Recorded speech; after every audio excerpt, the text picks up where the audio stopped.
हरे कृष्णा, दंड प्रणाम आप सभी को। तो आज एक हम बहुत सुंदर विषय लेकर आए हैं, वैष्णव अपराध।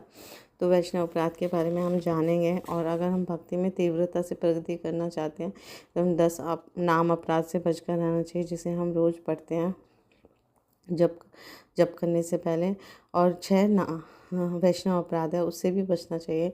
तो जब हम नाम अपराध, वैष्णव अपराध और धाम अपराध, सेवा अपराध, इनसे बचकर हुए भक्ति करते हैं, सतर्कता पूर्वक भक्ति करते हैं, तो हम भक्ति में तीव्रता से आगे बढ़ते हैं। और हमारी जो भक्ति लता है बहुत नाजुक होती है, वो है ना, उसका हम ठीक से देखभाल कर पाते हैं और भक्ति में शीघ्र अतिशीघ्र प्रगति करते हैं। तो स्कंद पुराण में एक बहुत सुंदर श्लोक आता है, जिसको हमें कंठस्थ भी करना चाहिए और स्मरण रखना चाहिए। वैष्णव अपराध के बारे में 6 वैष्णव अपराध है जो हमें बिल्कुल भी नहीं करना चाहिए, सावधान रहना चाहिए।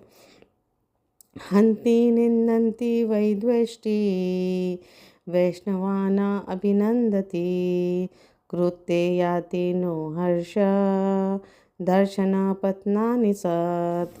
तो 6 प्रकार के अपराध हैं। हन्ति का मतलब होता है किसी वैष्णव की हत्या करना या क्षति पहुंचाना। तो हमें भी किसी भी वैष्णव, जो भी वैष्णव कौन होते हैं, तो श्री चैतन्य चरितामृत में इसका वर्णन आता है। जब चैतन्य महाप्रभु से उनके भक्त पूछते हैं कि वैष्णव का क्या परिभाषा, हम कैसे पहचानेंगे, तो भगवान बहुत सुंदर ढंग से पहली बार बोलते हैं कि जिनके मुख से आप एक बार भी हरे कृष्णा सुने, भगवान के पवित्र नाम सुने, कोई भी भगवान का नाम, वो वैष्णव है। तो भगवान का पवित्र नाम किसी साधारण जीव के मुख से नहीं लिया जाता। तो जिसकी भी जीवा के अग्रभाग पर भगवान का पवित्र नाम आ रहा है, वो वैष्णव है। फिर दूसरी बार यही प्रश्न पूछते हैं तो श्री चैतन्य महाप्रभु दोबारा से आंसर देते हैं कि जिसको देखकर, है ना, आपको भगवान का स्मरण हो जाए, वो वैष्णव है ना। जिसको हम दर्शन करें और दर्शन करते हैं हमारे मुख से हरे कृष्णा या राधे राधे या भगवान का स्मरण हो जाए, या उसका वेशभूषा या उसका ऐसा जो भी बाहरी परिवेश देख के हमें भगवान का तुरंत स्मरण हो जाए, वो वैष्णव माना जाता है। तो वैष्णव की भी परिभाषा होती है। 3 प्रकार के वैष्णव होते हैं, उत्तम कोटि के वैष्णव, मध्यम कोटि के वैष्णव और तृतीय कोटि के वैष्णव, कनिष्ठ अधिकारी, मध्यम अधिकारी और उत्तम अधिकारी। तो उनके अनुसार हमें उसका मान सम्मान करना चाहिए, पर सबको आदर देना चाहिए। तो ऐसे वैष्णव का क्षति पहुंचाना, यानी उनको मारपीट करना या उनका हत्या करना, ये बहुत बड़ा अपराध है, वैष्णव अपराध है। तो हन्ति है, हमें किसी भी वैष्णव का कोई क्षति नहीं पहुंचानी चाहिए या कोई ऐसा कार्य नहीं करना चाहिए जिसकी वजह से वैष्णव को नुकसान हो, क्षति हो, शारीरिक या मानसिक या किसी प्रकार से वो समस्या में आ जाए। दूसरा है निंदती, वैष्णव की निंदा करना। तो निंदा करना तो घोर अपराध है। कोई वैष्णव नहीं भी है तब भी हमें किसी भी व्यक्ति का निंदा चुगली से बच के रहना चाहिए। तो ये हमारे शास्त्रों में मिलता है कि हम किसी भी व्यक्ति का, अभक्त का भी अगर निंदा करते हैं तो उसके पाप कर्म का फल हमें मिल जाता है। तो निंदा करने से हमें बचना चाहिए, है ना, किसी का भी, चाहे वो अभक्त है चाहे वो भक्त है। तो निंदा और चुगली से हमें अपने आप को बचाना चाहिए।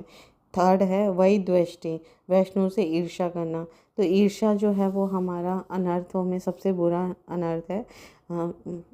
ईर्ष्या या मात्सर्य जो है वो हम भगवान की सेवा में नहीं लगा सकते। दूसरे अनर्थ जो होते हैं काम, क्रोध, लोभ, मोह, मद, तो ये सब तो हम भगवान की सेवा में उपयोग कर सकते हैं, लेकिन ईर्ष्या या मात्सर्य का उपयोग नहीं होता। तो इसीलिए हमें ईर्ष्या पे काम करना चाहिए। अगर हमारे अंदर ईर्ष्या है, किसी के उत्कर्ष को या किसी के सुख को देखकर हम जलन का अनुभव कर रहे हैं, तो हमें उस पर तुरंत काम करना चाहिए। हमें अधिक से अधिक जप करना चाहिए, वैष्णव की सेवा करनी चाहिए, है ना, साधु गुरु शास्त्र की सेवा करनी चाहिए और अपना जीवन जो है वो भगवान की सेवा में लगना चाहिए। तो हम ईर्ष्या से मुक्त हो सकते हैं। तो वैष्णव से ईर्ष्या करना तो बहुत ही बड़ा अपराध है ना। तो इससे हमारा भक्ति लता बिल्कुल मुरझा जाएगी।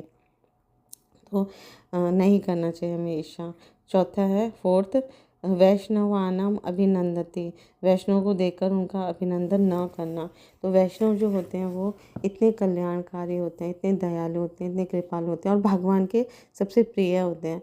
तो भगवान के प्रिय, अगर हम भगवान को प्रसन्न करना चाहते हैं और वैष्णव को देख के हम प्रसन्न नहीं हैं तो भगवान को हम नहीं कर सकते प्रसन्न।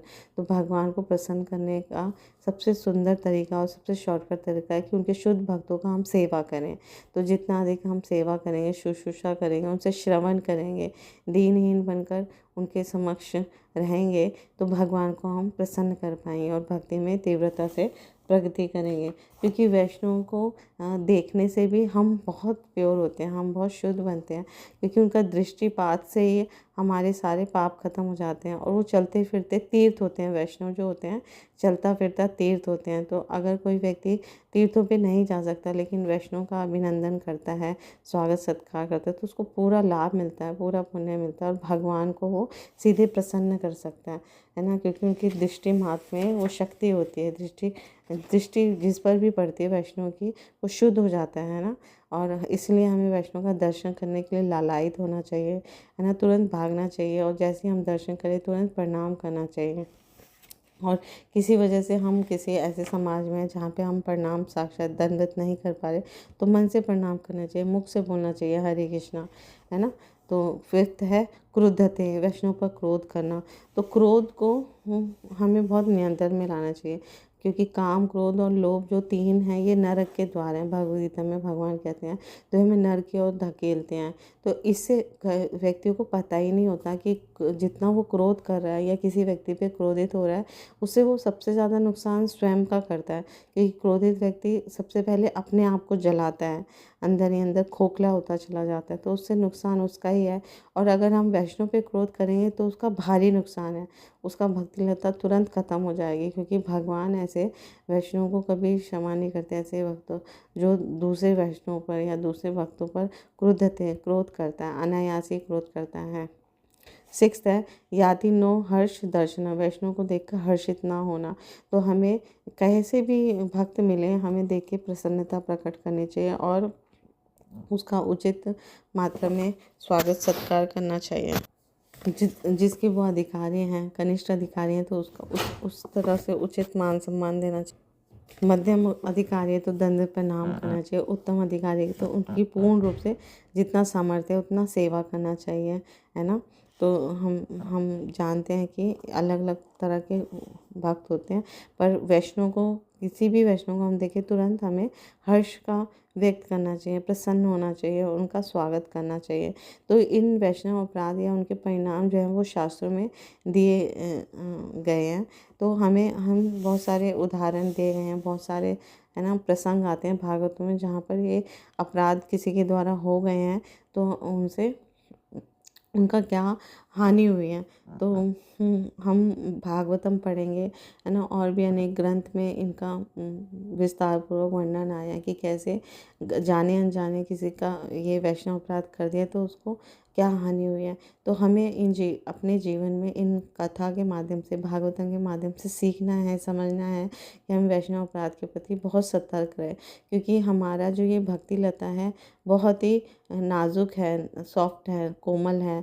और जैसे एक पागल हाथी अगर एक बाग में घुस जाता है, उद्यान में घुस जाता है, तो सारी लताओं को नष्ट भ्रष्ट कर देता है। तो ये वैष्णव अपराध या नाम, ये वैष्णव अपराध उसी पागल हाथी के समान है। वो हमारी जो भक्ति लता को वो, है ना, नष्ट भ्रष्ट कर देगा। तो इसीलिए हमें वैष्णव अपराध के प्रति सतर्क हो जाना चाहिए और वैष्णव अपराध नहीं करना चाहिए। तो जैसे पहला अपराध है हंति, तो वैष्णव को क्षति पहुंचाना या उनका हत्या करना। तो बहुत सुंदर प्रसंग नवम स्कंद में भागवतम में मिलता है, कैसे दुर्वासा ऋषि अम्बरीश महाराज को मारने के लिए कृत्या उत्पन्न की और फिर भगवान ने अम्बरीश महाराज की रक्षा की, क्योंकि वो भगवान श्री कृष्ण के शुद्ध भक्त थे और 1 साल तक उन्होंने एकादशी का व्रत रखा भगवान की प्रसन्नता के लिए। तो उनके मंदिर से स्वयं सुदर्शन चक्र प्रकट हुए और अम्बरीश महाराज का वो कृत्या को मार दिया और सुदर्शन चक्र उनका पीछा करने लग गए। क्योंकि दुर्वासा मुनि वो अम्बरीश महाराज को मारना चाहते थे, मारने के लिए कृत्या राक्षसी उत्पन्न की थी। तो सुदर्शन चक्र ने रक्षा की और उनका फिर पीछा किया। तो दुर्वासा मुनि जो है वो सारे ब्रह्मांड में भागते हुए पहले ब्रह्मलोक गए तो ब्रह्मा जी ने मना कर दिया, क्योंकि ब्रह्मा जी भगवान के भक्त हैं। उन्होंने कहा नहीं, ये आपने भगवान के भक्त का अपराध किया, मैं नहीं कर सकता कुछ सहायता। फिर शिव जी के पास गए तो शिव जी तो बहुत दयालु हैं, तो उन्होंने कहा मैं तुम्हें रक्षा तो नहीं कर सकता पर उपाय बता सकता हूँ, तुम वैकुंठ धाम जाओ और भगवान से रक्षा का याचना करो। तो वो फिर वैकुंठ धाम में भी जाते हैं। सुदर्शन चक्र उनको पीछा कर रहा होता है और बहुत जलाता रहता है। तो दुर्वासा मुनि जब वैकुंठ लोक में भगवान विष्णु के समक्ष जाके प्रार्थना करते हैं तो भगवान स्वयं कहते हैं कि मैं भी नहीं कोई सहायता कर सकता, अगर तुमने मेरे भक्त के प्रति अपराध किया तो उनसे ही जाके क्षमा याचना मांगनी पड़ेगी, तभी तुम इससे मुक्त हो पाओगे, इस अपराध से मुक्त हो पाओगे। फिर 1 साल तक वो ऐसे घूमते हुए फिर आते हैं, अम्बरीश महाराज से क्षमा याचना करते हैं। अम्बरीश महाराज इतने दयालु होते हैं, उन्होंने तो अपराध लिया ही नहीं था, फिर भी वो सुदर्शन चक्र से है ना क्षमा याचना करते हैं और प्रार्थना करते हैं, तो फिर वो क्षमा कर देते हैं। और इस तरह से दुर्वासा मुनि को समझ आ जाता है कि वैष्णव अपराध कितना बड़ा अपराध है। इस प्रसंग से हमें समझ आता है कि वैष्णव के प्रति कोई भी अपराध हमें नहीं करना चाहिए और 6 प्रकार के अपराधों से हमें बचकर रहना चाहिए, तभी हम भक्ति में तीव्रता से प्रगति करते हैं। क्योंकि भगवान भी कहते हैं कि मैं अपने भक्तों के पूर्णतः वश में हूँ और मैंने तनिक भी स्वतंत्र नहीं हूँ, है ना। क्योंकि मेरे जो भक्त होते हैं ना वो भौतिक इच्छाओं से रहित होते हैं, तो मैं उनके हृदय में निवास करता हूँ और मुझे मेरे भक्त ही नहीं, मेरे भक्तों के भक्त भी अत्यंत प्रिय हैं। तो बहुत सुंदर सुंदर श्लोकों में है ना भगवान कहते हैं कि शुद्ध भक्त सदैव मेरे हृदय में रहता है और मैं शुद्ध भक्त के हृदय में रहता हूँ। मेरे भक्त मेरे सिवाय कुछ भी नहीं जानते और मैं उनके अतिरिक्त किसी को भी नहीं जानता। इस तरह से हम देखेंगे कि भगवान को भक्त बहुत प्रिय हैं, तो हमें शुद्ध भक्तों के प्रति, वैष्णव के प्रति इन 6 अपराधों से हमेशा बचकर रहते हुए अपना जीवन यापन करना चाहिए और अपना भक्ति लता को इतना सुदृढ़ बनाना चाहिए, इतना अच्छे से कि इस ब्रह्मांड को भेद कर वो सीधे गोलोक धाम जाए। तो जब हम भक्ति लता में है ना अच्छे से श्रवण और कीर्तन के जल से सींचेंगे है ना, तो वो भक्ति लता बढ़ते बढ़ते इस ब्रह्मांड को भेद के गोलोक वृंदावन में भगवान के श्री चरण कमल तक पहुंच जाएगी। तो इसके लिए हमें प्रामाणिक गुरु साधु शास्त्र के शरणागत होकर उनसे नित्य प्रतिदिन सुनना है और भगवान के पवित्र नाम रूप गुण लीला धाम के बारे में अधिकाधिक श्रवण करना है, कीर्तन करना है, स्मरण करना है।